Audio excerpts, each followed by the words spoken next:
Ready? Kina? Ako po si Tito Siano Lacar, chapter coordinator ng galing Cagayan de Oro City, Northeastern Mindanao. YFC coordinator since 2007, saka lahat ng ILC, magmula nang ako'y maging coordinator, sinasalihan ko. Ang favorite ba kanta ko ay I Give My All kasi I give everything to the service, even if marami akong trabaho, marami akong inaasikaso doon sa amin. Basta may pagkakataon lang, lahat ng mga participants sinasalihan ko.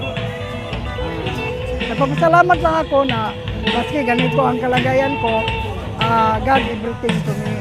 Ang daming mga grasya na natatanggap ko, hindi ako pinabayaan talaga ng Panginoon.